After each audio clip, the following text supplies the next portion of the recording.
Saya akan meneruskan pemberitaan firman Tuhan yang terambil dengan tema bahagia dalam pencobaan yang terambil dalam Yakobus 1 ayat yang kedua.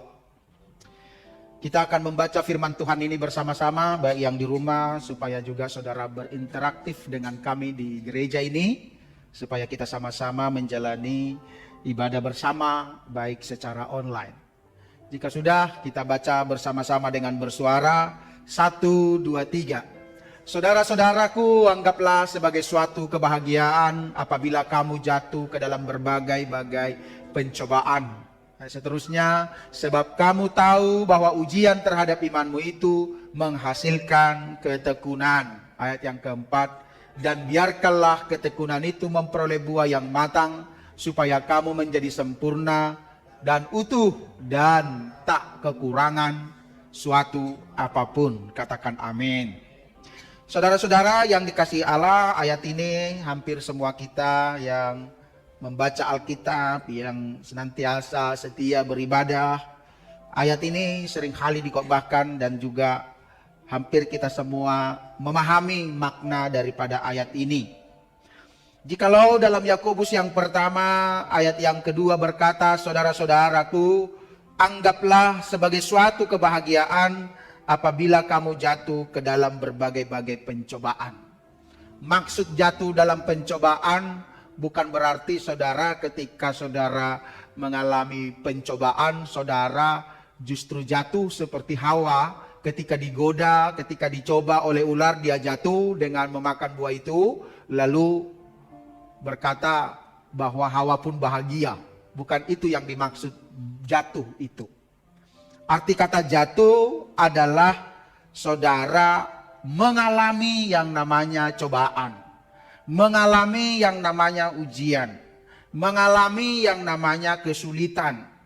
Dan kesulitan yang saudara alami, masalah yang saudara alami bukan karena saudara jahat, bukan karena saudara melakukan sesuatu yang salah, bukan karena saudara misalnya tiba-tiba saudara dimasukkan dalam lokap, lalu gara-gara Anda mencuri, lalu Anda mengutip ayat ini, syukur aku berbahagia telah ditangkap polis karena berhasil mencuri.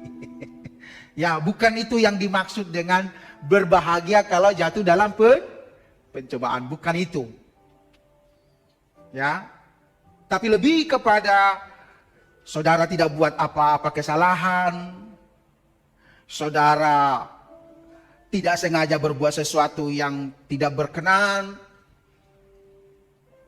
tiba-tiba saudara difitnah, tiba-tiba saudara disakiti, tiba-tiba saudara dituduh, yang dimana saudara tidak melakukannya. Nah, jadi khotbah saya ini lebih identik seperti itu. Mungkin di antara saudara pernah difitnah orang, pernah disakiti orang, pernah mungkin salah paham, atau macam-macam persoalan yang seringkali saudara tidak mengerti mengapa itu terjadi padamu. Ya, misalnya juga Abraham, tiba-tiba saudara nggak buat apa-apa, disuruh persembahkan Ishak untuk disembelih. Ya, tiba-tiba saja Tuhan suruh misalnya. Maka saudara yang dikasihi Tuhan, jikalau saudara mengalami ini, maka ayat Roma 8 ayat 28 itu akan nyata bagi saudara. Ya. Dalam Roma 8 ayat 28 berkata, Allah turut bekerja dalam segala sesuatu untuk mendatangkan kebaikan bagi setiap orang yang mengasihi Dia, yaitu bagi mereka yang terpanggil yang sesuai dengan rencana Allah. Ya. Bahwa Allah turut bekerja dalam segala sesuatu. Tujuannya apa? Untuk, coba kita lihat ayatnya, untuk apa saudara? Mendatangkan kebaikan. Ingat ya, mendatangkan kebaikan. Sama-sama katakan mendatangkan kebaikan. Nah, ini tangkap dulu nih ya. Jadi jikalau saudara mengalami masalah berat sekalipun, jikalau respon saudara betul, sebenarnya dia mendatangkan kebaikan. Saudara mau baik atau mau jahat? Baik. Ya. Keadaan saudara mau berubah yang baik atau berubah yang buruk? Baik. Kira-kira tahun ini saudara mau baik kah? Mau buruk? Tahun ini. Mau baik? Amin? Amin? Ya kalau dibilang baik-baik memang semua kita akan berkata, yes, amin. Ya. Sebelum kita katakan amin pun saudara sudah duluan amin. Kalau urusan yang baik-baik. Ya saya tidak menganggap saudara salah. Saya senang saja saudara meresponnya dengan cepat. Dengan respon yang positif. Apalagi sesuatu berkat, sesuatu yang membawa keadaan kita akan lebih happy, lebih baik, saudara. Ya, itu sebabnya Bapak Ibu yang dikasihi Tuhan, berbicara tentang pencobaan, masalah, bukan senang melewatinya. Di antara kita anak-anak Tuhan, lebih banyak gagal dalam melewati cobaan ini. Lebih banyak anak-anak Tuhan justru kalah. Lebih banyak anak-anak Tuhan dalam menghadapi persoalan yang saudara terima itu salah. Salah merespon, salah menjawab, salah bertindak, salah mengambil keputusan, dan bahkan akibat kesalahan itu saudara harus mengalami kesan sampai hari ini. Akibat kesilapan saudara mengambil keputusan, maka derita yang saudara alami hari ini mungkin belum selesai. Bahkan mungkin bisa jadi derita yang saudara alami karena keputusan yang saudara ambil adalah salah. Ketika ada cobaan, ketika ada tantangan, maka saudara merasakan penderitaan sampai hari ini. Ya. Kira-kira saudara, kalau Anda mengambil keputusan yang salah 10 tahun yang lalu Anda masih merasakannya hari ini, kesan negatifnya yang saudara alami hari ini, saya kira kita adalah orang-orang yang malang. Betul saudara? Saya kira saudara adalah orang-orang yang betul-betul tak tersesali lagi. Kenapa lah aku salah ambil keputusan ini? Kenapa lah aku dulu tak terima cintanya? Kenapa lah dulu aku tolak dia? Misalnya, ya kan, kalau yang pernah jatuh cinta. Kenapa lah dengan dia ini aku jadinya? Yang tukang pukul nih. Udah tukang pukul kedekut nih. Yang kurang perhatian ini misalnya. Ya, kalau misalnya perjodohan. Ada juga karena misalnya gara-gara memilih pekerjaan. Kenapa lah dulu gara-gara ada cowok yang saya suka sama dia kerja di sana, aku pilih di sana kerja, padahal aku tidak suka, padahal kemampuan saya tidak di situ. Kenapa lah aku terima itu? Sedangkan teman saya yang bawa saya dulu, yang ajak saya ini, dia karirnya sudah cukup bagus, ini dan itu. Maka kadang-kadang Bapak Ibu, kegagalanmu lah ketika menghadapi tantangan, masalah, pilihan, membuat Anda berduka sampai hari ini. Itu sebabnya, kalau saudara mengerti firman Allah, mengapa dikatakan berbahagialah orang yang jatuh dalam cobaan. Ya. Di ayat 3 katakan, sebab kamu tahu bahwa ujian terhadap imanmu akan menghasilkan ketekunan, dan biarkanlah ketekunan itu memperoleh apa saudara? Buah yang matang, supaya kamu sempurna, utuh, dan apa? Tak kekurangan sesuatu apapun. Ada 3 tuh. Kalau orang menang dalam pencobaan, dampaknya ada 3. Baguskah atau buruk? Bagus. Buahnya apa? Matang. Hampir semua kita kalau makan buah pisang, kita pilih yang matang atau yang mentah? Matang. Kita pilih yang matang. Itu ibaratnya saudara. Jadi kalau Anda banyak lulus dalam ujian, saudara adalah orang-orang yang matang. Amin. Tadi sebelum setelah ke gereja, pas di Kidurong sana, istri saya puji saya setinggi langit, saudara-saudara. Wah, dia puji. Bukan dia rayu, betul-betul dia puji. Wah, pujiannya buat saya ya, cukup bagus. Dan pujiannya mengatakan ya, saya ini sudah banyak berubah yang ya cukup mantap. Ya, saya tidak perlu cerita sini karena itu bahasa suami istri. Yang jelas mantap, ya. Berarti jangan-jangan aku ini sudah matang. Ya. Apalagi tahun depan aku 50 tahun, saudara. Orang yang umur 50 tahun itu sudah betul-betul matang. Tapi banyak orang yang 5-60 belum matang, belum matang-matang. Ya. Ingat tuh, apalagi lelaki makin matang, ya performanya pun makin segar. Ya kan? Kalau dilihat form 2, form 1 saya, anak-anak saya tertawa dengan saya. Kurus, jelek. Ini jangan hanya body yang matang, karakter pun perlu matang. Haleluya. Saya ini kacau memuji diri sendiri saja. Ya. Tapi saudara, kematangan adalah sesuatu yang kita dambakan. Amin. Jadi orang yang lulus dalam ujian yang pertama matang. Yang kedua apalagi? Ya, di ayat itu jangan lambat-lambat lah, ya. Iya.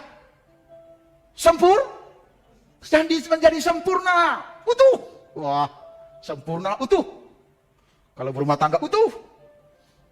Suami ada, istri ada, anak-anak ada. Ya, semua steady, utuh. Jangan pincang. Jangan suami istri cari Tuhan, suami tidak cari Tuhan misalnya. Nggak utuh. Ya. Istri berubah, suami tak berubah. Suami istri berubah, suami berubah, istri tak berubah. Itu nggak utuh. Pincang. Ya. Sempurna, utuh, satu apa lagi? Wah, ini yang paling kita cari nih. Tak kekurangan sesuatu apapun. Ya. Ya, bisa saja dari ekonomi boleh. Ya, bisa saja saudara dalam hal-hal karakter. Tapi yang jelas saudara, orang yang lulus dalam ujian bukan hanya 3, 4 kesan ini akan kita terima. Amin.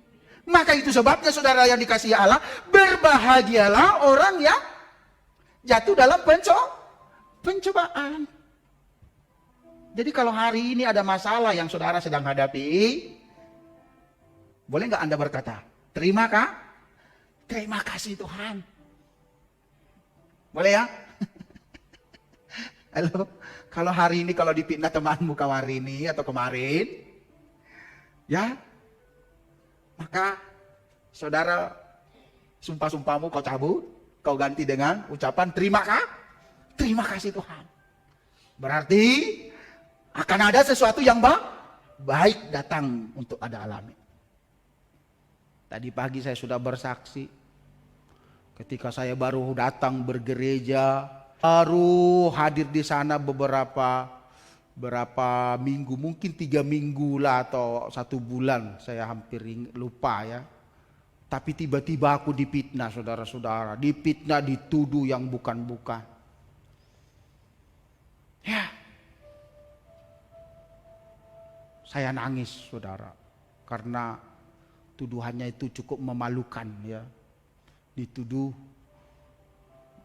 mengambil makanan Sunday school. Ya, padahal bukan ada saya ambil. Dituduh. Saya masuk ke rumah doa.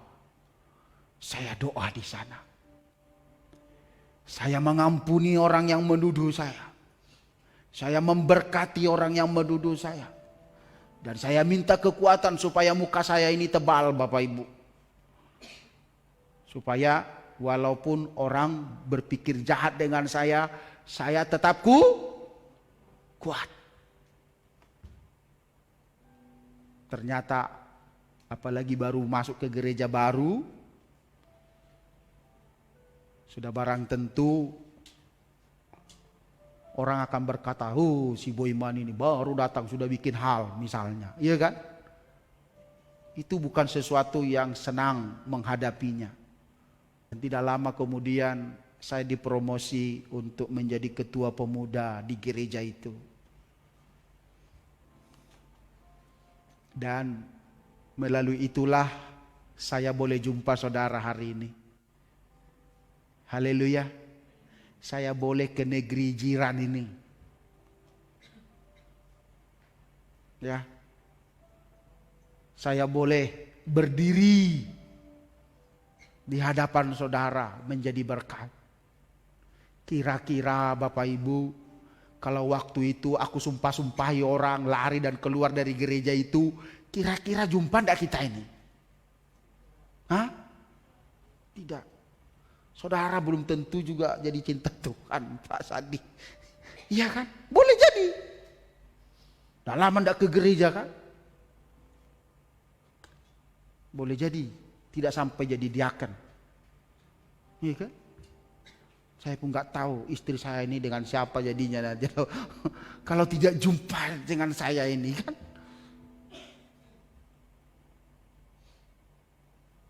Mungkin itu saya saudara. Perjalananmu bisa berubah yang baik, bisa berubah yang negatif kalau saudara dalam menghadapi cobaan, dalam menghadapi ujian, saudara gagal. Makanya jelas firman Allah berkata berbahagia. Bahkan dalam terjemahan sederhana Indonesia dari Yakobus 1 ayat 2 kita baca saudara sampai ayatnya. Ya, ayat yang kedua dulu kita baca apa kata firman Tuhan tentang pencobaan itu. Kita baca sama-sama dengan bersatu, dua, tiga. Saudara-saudari, setiap kali keyakinan kalian masing-masing diuji lewat berbagai kesusahan, anggaplah semua itu apa? Sebagai berkat dan bersukacitalah karenanya.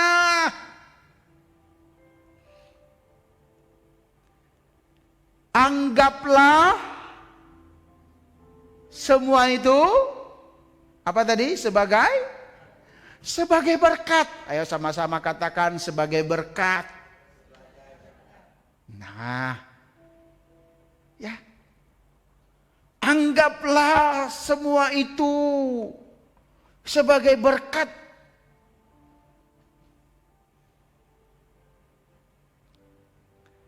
Kenapa Bapak Ibu firman Allah begitu clear?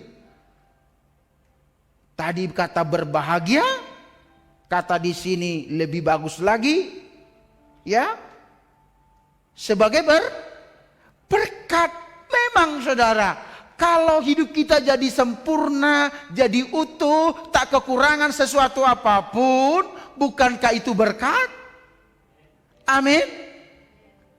Tapi mengapa banyak di antara kita anak-anak Tuhan ketika difitnah, ketika disakiti, saudara lebih banyak sumpah-sumpahin orang, mengutukin orang, viralkan orang, bahkan curhat di sosial media, bahkan mengamuk mungkin di office, begaduh, heboh seluruh sekolah, heboh seluruh company-mu, bahwa si pelayan gereja yang ada baru minggu lalu diangkat jadi diaken, bikin masalah besar di company dengan smackdown di wah, Kira-kira orang seperti ini lulus ujian atau gagal ujian?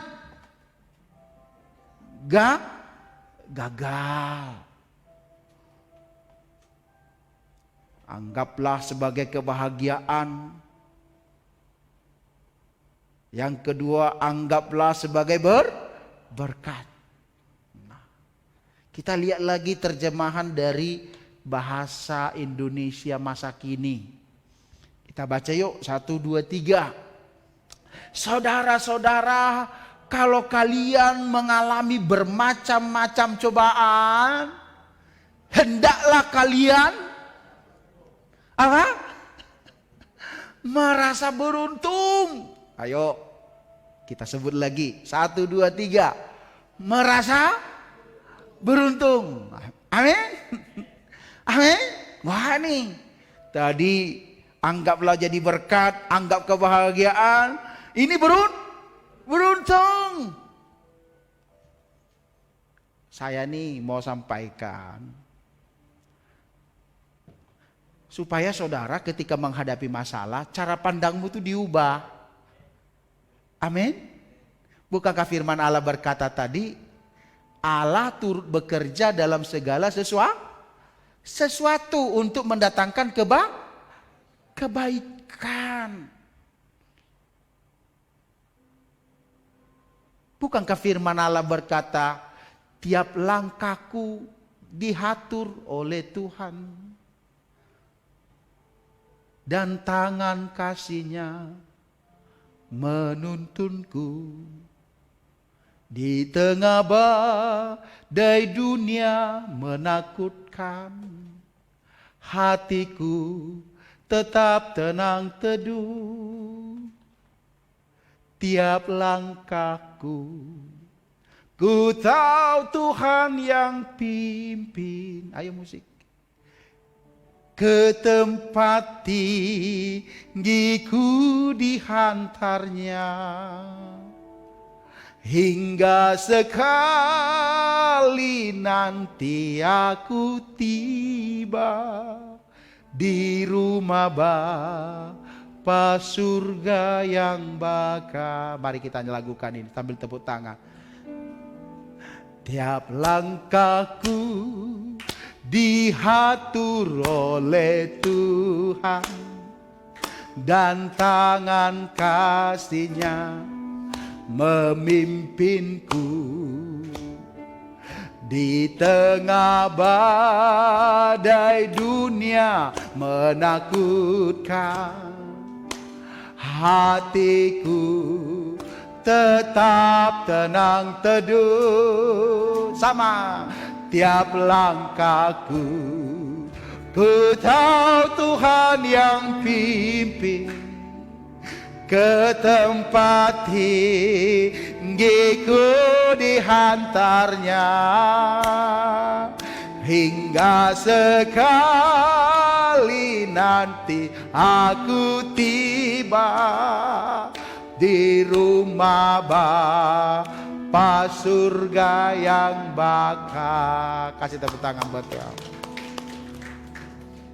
Jadi saudara harus paham, saudara harus mengerti, ketika saudara menjadi anak Allah, ketika saudara lahir baru, ketika saudara menjadi ciptaan baru, maka percayalah setiap langkah-langkahmu sudah dipimpin oleh Tuhan. Jikalau ada keadaan yang buruk menimpamu, jika ada masalah yang berlaku padamu, percayalah bahwa Allah turut bekerja dalam segala sesuatu untuk mendatangkan kebaikan. Kalau saudara difitnah, mungkin Tuhan ingin saudara memiliki hati yang tenang. Mungkin saudara difitnah supaya saudara dapat menghadapi masalah ketika saudara menjadi seorang pemimpin. Mungkin ketika saudara difitnah saudara diajari Tuhan untuk dapat mengampuni.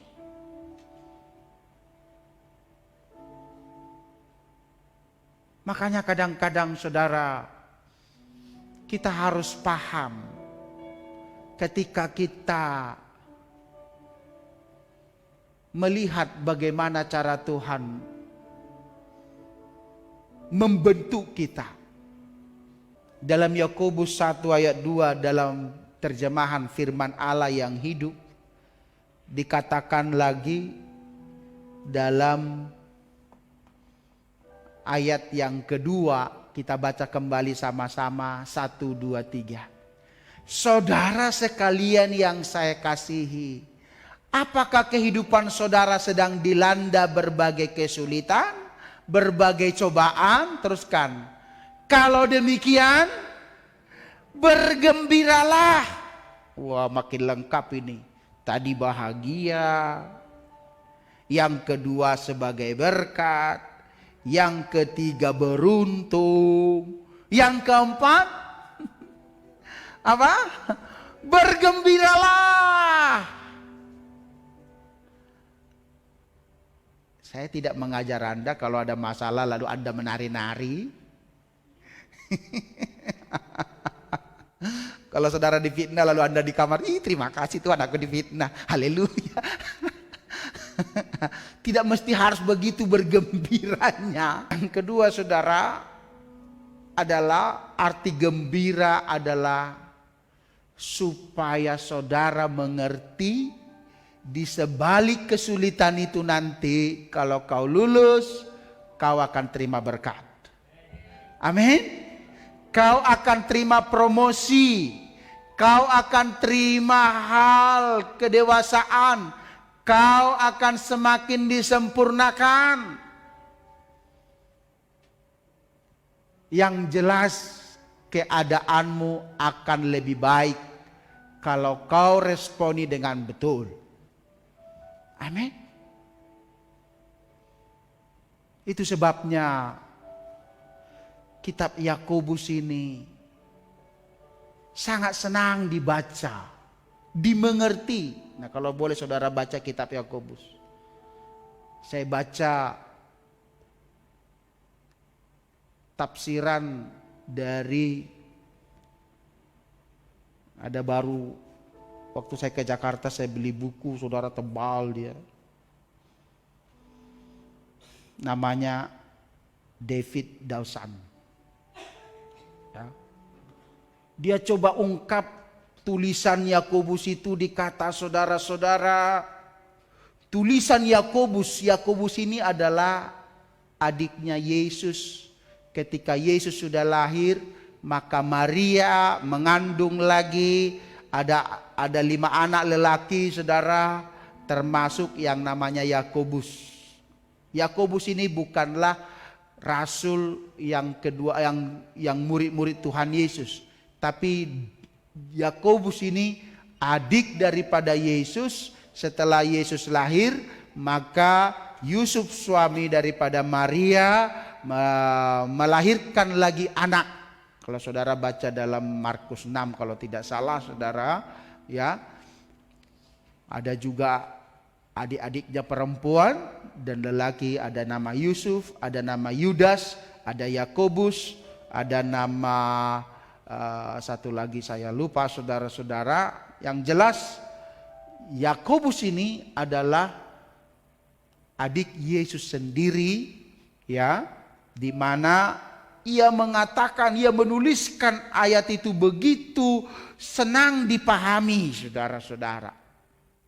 Lalu Dawson ini mengungkap Bapak Ibu bahwa kitab Yakobus ini senang dipahami. Namun dikatakan tetapi sukar untuk dilakukan. Saudara senang, makanya tadi bilang amin, amin, senang jawab. Mau gembira, amin. Berbahagia, amin. Tapi mau melakukannya, nanti dulu Pak. Ini udah terlalu sakit nih. Lain kali. Janganlah dulu kan pastor, saya akan baru ke gereja. Kau tahu kan pastor, baru 3 bulan lalu aku dibaptiskan. Bukan senang nih pastor. Saudara, jangankan baru 3 bulan, yang 20 tahun pun sudah dibaptis pun masih belum berubah-ubah. Maka kunci dari tafsiran dari David Dausan ini adalah dalam kitab Yakobus ini kuncinya adalah lakukan, kerjakan. Jadi kalau ada yang menyakitimu hari ini, kemarin, minggu lalu, tahun lalu, saudara belum mengampuni dia. Kalau saudara sudah dengar ini, lakukan. Amin. Kalau besok ada yang menyakitimu, ingat khotbah saya ini. Ingat apa kata firman Tuhan, berbahagia, bergembira, beruntung.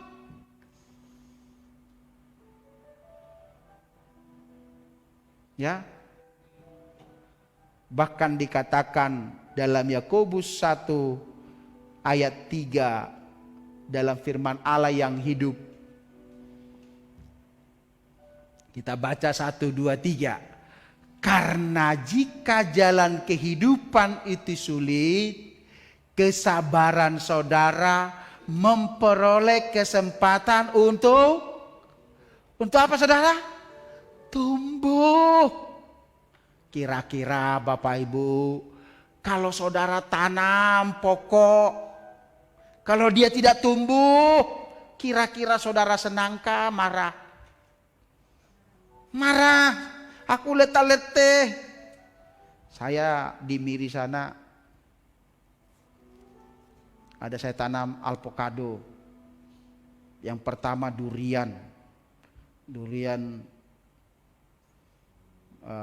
musangkingka atau tembaga kali itu. Yang 58 atau apa saya tanam, mati. Ya. 2 pokok lagi tuh. Harga juga lumayan itu. Mati semua. Saya ganti dengan alpokado, saya tanam. Macam kering-kering juga. Ya. Kalaupun ada daunnya kecil sekarang udah saya tengok, tapi yang di Bintulu ini masih subur, makin lebat daunnya. Ya, tapi yang di Miri artinya kecewa juga saudara ya. Kalau dia tidak tumbuh. Saudara sendiri kalau punya pokok ditanam tak tumbuh pun saudara boleh marah, saudara boleh kecewa. Apalagi kalau saudara tak tumbuh-tumbuh. Halo? Kira-kira saudara kanan kirimu senang tidak melihatmu? Hah? Kira-kira mama-mak, bapak-bapak, anak-anakmu tak tumbuh-tumbuh dewasa, Anda senangkah mak bapak? Hah? Anakmu tak berubah-ubah? Ya? Macam bonsai terus, dikasih kuat makan, tapi kemana makanan nih? Hah? Diajari 1 tambah 1 masih dibilang 11. Kira-kira saudara marah nggak? Marah karena tidak tumbuh. Badannya tak tumbuh, otak tak tumbuh. Kedewasaannya tak tumbuh. Anda pun pandai kecewa. Karena akan membawa masalah. Tapi kalau saudara sendiri tumbuh dalam Kristus, saya percaya ya, perubahan yang saudara terima, pertumbuhan yang saudara terima, saya yakin papa mamamu akan senang melihatmu, pasanganmu akan senang melihatmu, hubungan saudara akan makin baik, cinta saudara makin dalam, ya, kebahagiaan saudara makin tinggi. Dan banyak keuntungan yang kita Terima kalau kita tumbuh di dalam Tuhan. Ya, tadi pagi saya mencontohkan ibarat orang ujian lesen kereta. Kalau saudara ujian tak lulus-lulus,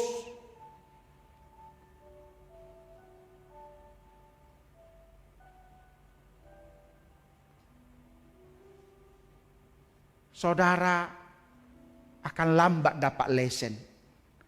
Dan kalau saudara tidak punya lesen, biasanya tidak boleh beli kereta. Iya kan? Saya masih ingat isi burang itu. Beli kereta, mesti ditanya ada lesen. Tulis tuh, ada lesen ke tidak. Ditanya tuh. Ya. Apa kerja, berapa gaji, ini dan itu. Ditanya semua. Kira-kira Bapak Ibu, kalau saudara ada masalah tak lulus-lulus, ibarat seperti saudara mau punya kereta, tak ada lesen, kira-kira pertama tadi tidak boleh beli kereta. Yang kedua, kalaupun saudara ada kereta, saudara memandu kereta, ada blok di depanmu, kira-kira jantungmu mau copot kah atau bagaimana? Saudara lagi driving nih. Tiba-tiba di depan ada polis, blok, kira-kira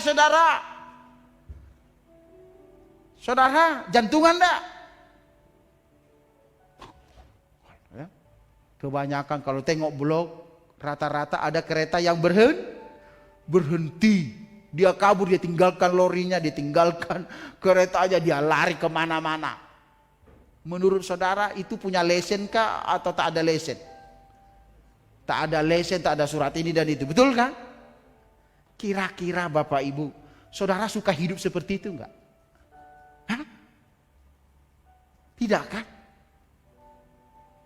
Menyusahkan kan? Maka itu sebabnya Bapak Ibu, kalau saudara lulus dalam pembentukan ujian karakter Kristus, percayalah, kau pasti ada lesen. Amin. Ya.